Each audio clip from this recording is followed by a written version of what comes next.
if you're highly ambitious and at the same time you try a lot to do too much effort and yet you fail and always feel that आप जितना ज्यादा सोच रहे हैं उतना ही कम achievement हो रहा है, तो let me tell you something what's going wrong here.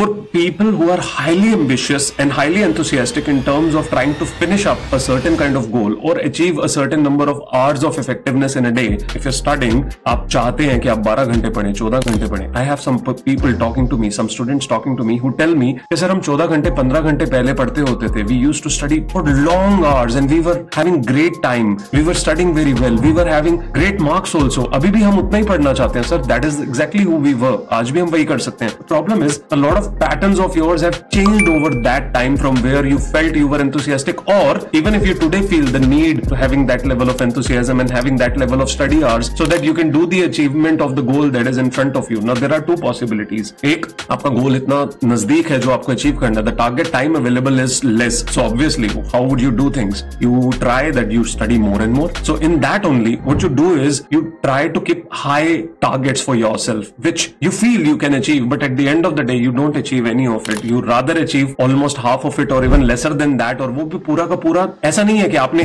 12 घंटे सोचा था तो आपने 6 घंटे पढ़ा और 6 घंटे आपने एक ही बार में पढ़ा, फिर 6 घंटे पढ़ा ही नहीं. आप सारा दिन ड्रैग कर रहे हैं अपने आप को. You're almost sitting for the whole day with lot of breaks in between, with a lot of distraction in between, with a lot of non-focused sessions happening while you're feeling the books are in front of you. You're not studying. The task is in front of you. You're not doing it. Now, what is the problem here? The problem is आपका high enthusiasm आपको kill कर रहा है और आपको burnouts दे रहा है, जिसकी वजह से every single day when there is non-accomplishment, it gives you a regret. So it pushes you all the way more to try it again and do it better than previous day. But the problem is your patterns have not changed. Your awareness towards non-accomplishment is there, but your awareness towards the fact that you're not focused enough is not there. Till the time you don't bring that awareness कि मेरा focus इतना है नहीं, मुझे उसे build करना पड़ेगा. So like आपको करना क्या पड़ेगा अब यहाँ पे? What you need to do is give yourself smaller time frames to achieve in a day. Not 12 hours, not 14, not 15, but maybe 7 hours. और वो 7 hours पहले 9 hours के बीच में अचीव करने का टारगेट दो या 10 hours के बीच में अचीव करने का टारगेट दो. Maybe you're getting up at 7 o'clock. 10 hours would finish at 5 o'clock in the evening.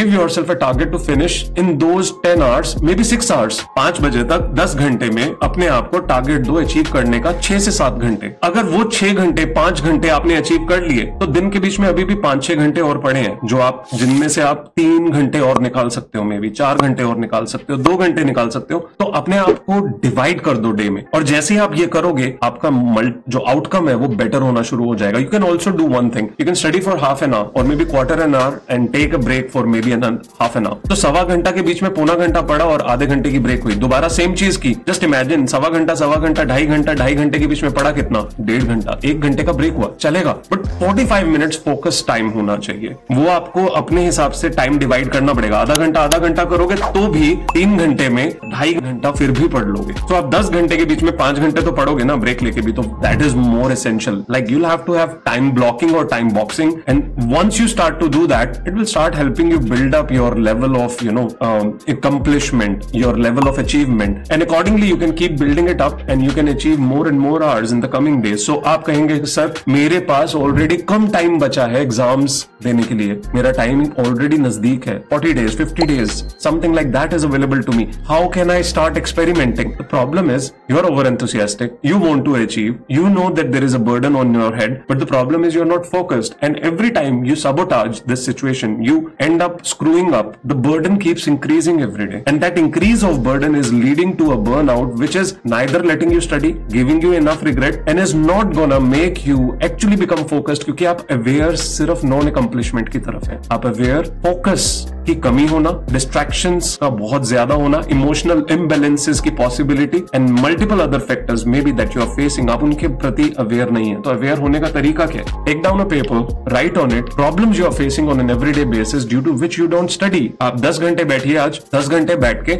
आप डिसाइड करिए कि आपको 10 घंटे में 6 घंटे अचीव करने हैं, बट उसमें जो 4 घंटे आपके इधर उधर होंगे वो लिखिए, सारे के सारे कहां जा रहे हैं. 4 घंटे भी अचीव हुए तो 6 घंटे में लिखिए, पूरा दिन लिखिए कितना टाइम पड़ा, क्लॉक करिए अपने टाइम को, स्टॉप वॉच लगा के रखिए. जब आप ये प्रोसेस शुरू करेंगे तो क्या होगा, आपको वो एरियाज दिखने लग जाएंगे जो एक्चुअली आपका टाइम खा रहे हैं, जो एक्चुअली आपका टाइम ले रहे हैं. और जब आपको ये पता चलेगा, your awareness over coming few days will get better towards taking a decision to not doing those things which are killing your initiative, which are killing your enthusiasm, enthusiasm which are killing your accomplishment. So when you will become aware, तो ये hours जो may be आज आप 5 achieve कर पा रहे थे 10 घंटे में, वो रोज 1 घंटा, आधा घंटा, 20 मिनट भी इंप्रूव हुआ, तो with in a weeks time you will reach to a point where you'll be able to achieve easily 8 to 10 hours. I am not saying take 20 days, 30 days or 1 month, क्योंकि time नहीं है, time limited है already, but उसको sort out करने का तरीका क्या है? हर 5 घंटे में 3 घंटे या 2.5 घंटे अचीव करने का टारगेट दो। 15 घंटे जाग रहे हो तो 7.5 घंटे अचीव करोगे। हर 5 में अगर 3 घंटे पढ़ रहे हो तो 9 घंटे तो अचीव करोगे ना 15 घंटे में। इतना बेसिक क्लैरिटी दे दो कि मेरे पास ब्रेक टाइम कितना अवेलेबल है बर्बाद करने के लिए, यूटिलाइज करने के लिए किसी चीज में, और मुझे पढ़ना कितनी देर है। वो टाइम ब्लॉकिंग करनी पड़ेगी आपको, which is also called time boxing और focus sessions, which means you tell yourself आधा घंटा पढ़ेंगे, आधा घंटा ब्रेक, आधा घंटा पढ़ेंगे, आधा घंटा ब्रेक। ये करते करते एक पॉइंट आएगा, यूल बी लाइक 1 घंटा पढ़ेंगे, आधा घंटा ब्रेक, 1 घंटा पढ़ेंगे, आधा घंटा ब्रेक। फिर एक पॉइंट आएगा, यूल बी लाइक 1.25 से 1.5 घंटा पढ़ेंगे और आधा घंटा ब्रेक। फिर 10वें दिन तक पहुंचते पहुंचते हालत ये हो जाएगी, आप 1.5-2 घंटे बैठ के पढ़ पाएंगे और आपको 20-25 मिनट की आधे घंटे की ब्रेक चाहिए होगी। तो just imagine every 2 hours if you are taking half hour break, तो आपने 10 घंटे कितने में पढ़ लिए? बहुत कम टाइम आपका वेस्ट होगा उस केस में। Exactly what you need to do is becoming aware towards the areas which are doing the damage, in spite of becoming aware towards the fact कि मैं रोज गलती कर रहा हूं। वो तो कर ही रहे हैं आप, हमेशा से कर रहे हैं। उसको सुधारने का तरीका यही है कि पहले ये देखें गलत हो क्या रहा है। वो गलत जब तक अवेयर नहीं होंगे, लिखेंगे नहीं, समझेंगे नहीं, और वो 2-4 दिन लगातार करना पड़ेगा। जब you'll have a list, you'll know your yeses and nos, you'll know your priorities, you'll know आपको कहां पे अपने आप को रोकना है, कहां पे अपने आप को पुश करना है और कहां पे अपने आप को न्यूट्रल रखना है, so that your goals are achieved. And अगर मैं बात करूं आपके एग्जाम्स की जो CA के होने वाले हैं, you still have enough time. 1 group 2 group जो भी है, आपके पास बहुत टाइम है।